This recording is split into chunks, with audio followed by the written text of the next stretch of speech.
चाहिए वो समझ होनी चाहिए। तो उसी हिसाब से बातचीत करना है, उसी हिसाब से रंग खेलना है। तो ये सबसे बड़ी बात है कि गांव में शांति से होली हो। और गांव में मैं चाहता हूँ कि आने वाले समय कोई भी हम काम करते हैं उस काम में बहुत टाइम लगता है उस पर एकदम, क्योंकि शुरू से हमारा ऐसा कुछ रहा नहीं है काम करने का तरीका। पहले ज़माने में होता था, लेकिन अब जो है धीरे धीरे वो हो गया, ख़त्म होते जा रहा है। प्यार मोहब्बत ख़त्म होते जा रहा है, भाइयों में आपस में प्रेम खत्म होते जा रहा है। लेकिन उसको इकट्ठा करने के लिए धीरे धीरे समय लगेगा, एकदम नहीं हो पाएगा। तो इसलिए हमें धीरे धीरे ये काम करना है। हमने धीरे धीरे काम करने के लिए बेड़ा उठा रखा है। तो आप लोगों का सहयोग, आप लोगों के सहयोग के बगैर कुछ नहीं हो सकता। सभी का सहयोग, मैं अकेला कुछ नहीं कर सकता हूँ, लेकिन सभी का सहयोग होना चाहिए, तभी जाके गाँव आगे बढ़ेगा। एक कविता देवी जो बागेश्वर की है ग्राम प्रधान, उसने गांव के साफ सफाई में उसको राष्ट्रपति द्रौपदी मुर्मू द्वारा अभी इनाम मिलने वाला है। ग्राम पुरोला की है। तो उसने क्या किया, उसने गांव में सब महिलाओं को इकट्ठा करके हर महीने के 15 दिन में, हर 15 दिन में गांव की सफाई करवाने का अभियान शुरू कर दिया। हर महीने 15 दिन बाद उसने गांव में सफाई का अभियान शुरू किया। तो ये काम आसान नहीं होता इतना जल्दी, सभी को राजी करना ना, सभी को राजी करना। धीरे धीरे उसने बहुत प्रयास किया होगा, धीरे धीरे सबको बैठाया होगा, बातचीत हुई, तब जाके सब कुछ हुआ। तो इसलिए हमें भी ऐसे काम में आगे निकलना है। हम चाहते हैं कि ऐसा करने से बहुत कुछ होता है। आप लोग मजाक समझ रहे होंगे, कई लोग ऐसे हैं।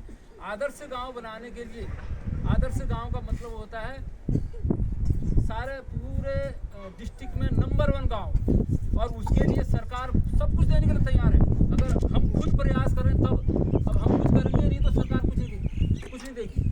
हम खुद करेंगे तो ये मैसेज जाएगा आगे तक कि यार उस गांव के लोग गांव में बहुत बढ़िया है। तो हम खुद कहेंगे, सरकार से बोलेंगे कि हमारे गांव में आप आके देखो कि हमारे गांव में खुद महिलाएं कितना प्रयास कर रही हैं। गाँव के जो रास्ते हैं वो सरकार बना रही है, लेकिन रास्ते में घास आ जाती है। इसमें क्या बोलते हैं, चौमास के दिनों में कितनी परेशानी होती है। मल्ला बिलकोट से भी बच्चे आते हैं, स्कूल जाते हैं, तो चाहे बच्चे आए चाहे सयाने आए, पूरा पैंट भीग जाता है, सांप कीड़ों का डर रहता है।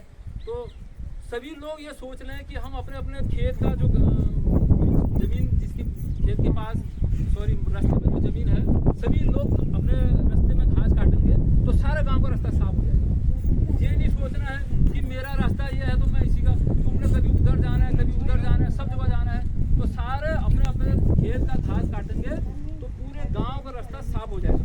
और सरकार सिर्फ रास्ता बना सकती है, लेकिन रास्ते में घास, रास्ते में कांटे, वो सरकार काटने नहीं आएगी।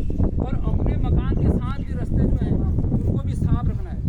आपके मकान से जो लोग गुजरेंगे ना, आपके मकान के को देख के तो बोलेंगे मकान बहुत अच्छा बना रखा है, लेकिन जब रास्ता देखेंगे बोलेंगे यार मकान तो सब बहुत अच्छा किया, लेकिन देखो आम लोग जो जा रहे हैं रास्ता कितना गंदा कर रखा है। तो वो बद्दुआएं लगती हैं। अपने मकान के बगल में आप बढ़िया रास्ता करो तो लोग मकान नहीं देखेंगे, रास्ते में देखो कितनी साफ सफाई है। गरीब जरूर है, लेकिन साफ सफाई कितना करेंगे। इसके अलावा समय की जहाँ तक बात है, समय किसी के पास नहीं है। समय हमको निकालना पड़ता है, समय हमको निकालना पड़ता है। हमारा जो रूटीन वर्क है ना, रूटीन वर्क हमारा जो है डेली का है कि हमने सुबह उठना है, ब्रेकफास्ट बनाना है, खेत में जाना है, गाय भैंस को करना है, रात का काम किया, वो डेली रूटीन अलग है क्या। तो डेली का जो रूटीन है वो तो है ही है। उसके अलावा जो हमारे रिश्तेदारी में, मायके में कहीं शादी हो जाती है, तो आप कैसे जाते हो वहाँ बताओ। तुम्हारे पास भैंस भी है, गाय भी है, सारा काम है, फिर भी जाते हो आप, जाना ही है। कैसे जाते हो, एडजस्ट करना पड़ता है। सुबह आप जल्दी उठ के सारा सामान भैंस को घास देके पूरा समय, आपने पूरा दिन समय निकाला, आप वहाँ से। उसी प्रकार और भी काम है, आप समय के लिए अपने इसी प्रकार हम भी कहीं बुलाएंगे आपको, लेकिन समय को निकालना पड़ता है, समय को निकालना पड़ता है।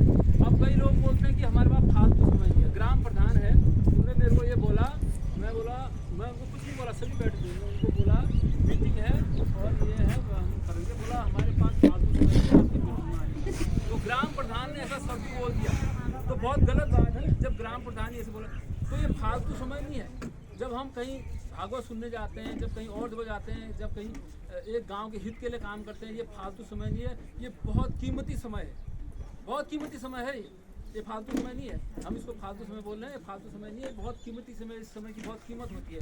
जब हम कहीं पूजा पाठ में जाते हैं, कहीं भागवत होता है, वहाँ जाते हैं, तो वो समय फालतू नहीं होता, वो बहुत कीमती समय होता है। इसके अलावा दान दक्षिणा पुण्य का काम भी बहुत जरूरी है। हम 500 रुपया कहीं दान देंगे, कहीं पुण्य करेंगे, शायद हमारे 50,000 का जो दुख आ रहा था, शायद वो दुख वही निपट जाता है। दान पुण्य करने से भी बोलते हैं ना, डॉक्टर बोलता है अभी दवा की जरूरत नहीं, आप घर ले जाओ मरीज को, हमने सारी दवाइयाँ बना दी है, उनको कोई दवाई काम नहीं करी है, अब इनको दुआ की जरूरत है। तो वो दुआ कहाँ से आएगी? दुआ तो तभी आएगी जब आप अच्छा काम करो। हम मुँह से क्या बोल रहे हैं? अगर हम मुँह से गलत शब्द बोलेंगे तो हमारा नाम गलत शब्द में ही होगा, और हम अच्छा बोलेंगे तो अच्छा ही होगा। मुँह से बोलने में पैसे नहीं लगते, तो हम सोच समझ के बोलें किसी को भी, ताकि उसके दिल में ठेस न पहुँचे। ऐसा शब्द न बोलें कि ताकि उसके दिल में ठेस न पहुँचे। दान दक्षिणा की बात है कि हम कहेंगे 100, 500, 150, 200 रुपये इकट्ठा करना है, कोई काम करना है, तो बोलते हैं लोग हमारे पास पैसा नहीं। जैसे हमने समय निकाला वैसे ही पैसे भी निकाल लें। पैसा किसी के पास नहीं होता, बैंक में पैसे होते हैं, वहाँ से निकालने होते हैं। पैसा नहीं है बोलते ना। मैं आपको सुनाता हूँ बात। पैसे दो बच्चे जा रहे थे वहाँ कथा पंडाल में जा रहे थे कथा सुनने के लिए। तो इसमें एक बच्चा नया था, एक बच्चा पुराना था। वो बोला यार, नया वाला बोला यार कथा पंडाल में जा रहे हैं हम, तो वहाँ क्या क्या होता है? उसने बोला कथा सुनते बहुत बड़ी अच्छी अच्छी बातें होती है, और वहाँ पर दान दक्षिणा दिया जाता है, और पाप करते हैं, रोग करते हैं। तब उसने दिमाग लगा, उसको बोला नहीं, अपने दिल में सोचा है मेरे पास जाने और आने का किराया है, बाकी पैसा है नहीं, मैं दान दक्षिणा कैसे दूंगा? तो जब वो गाड़ी से उतर के जब उसने ऑटो में बैठने लगा, ऑटो वाले को बोला वहाँ जाना कितना पैसे लोगे? तो ऑटो वाला बोला 150 रुपया लूँगा। तो उसने निश्चय कर लिया, मैं 150 रुपये ऑटो वालों को नहीं दूंगा, लेकिन मैं पैदल जाऊँगा और वही 150 रुपये में वहाँ दान दक्षिणा लिखाऊंगा। तो दान दक्षिणा लिखने के लिए भी निकालना पड़ता है। हम बोलें कि हम 10 दिन दुकान में चाय नहीं पीएंगे, हम 500 रुपये दान दे देंगे उसके बदले में। हम 10 दिन दारू नहीं पीएंगे, उस पैसे से हम दान देंगे। हम 1 महीना मीट नहीं खाएंगे, हम दान दक्षिणा देंगे। उस दान से हमें हमारे रोग कटते हैं, हमारे आने वाली विपत्ति खत्म होती है, दुआ मिलती है। तो ऐसा कभी नहीं सोचना है। कोई ये नहीं है 100 रुपया, 50 रुपया, 200 रुपया, जितना भी होता है, दान का जो पैसा है ना, वो एक आदमी के पास नहीं जाता है, वो सबके पास जाता है, उससे पुण्य मिलता है। तो इसलिए हम कहते हैं कि पूरे गांव में ऐसे काम होने चाहिए, और जिससे कि गांव का नाम आगे बढ़े। इसके अलावा मैं आप लोगों को अभी होली की साड़ी लाया हूँ, और मैं सोच रहा था कि होली बढ़िया ढंग से मनाया जाए।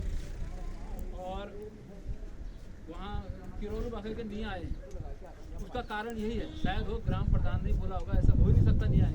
वो आते जरूर, एक भी नहीं आया उनकी तरफ से। एक वो आए हैं, वो ऐसे ही हैं, और एक ही आए ये रहते हैं, और कोई नहीं आए।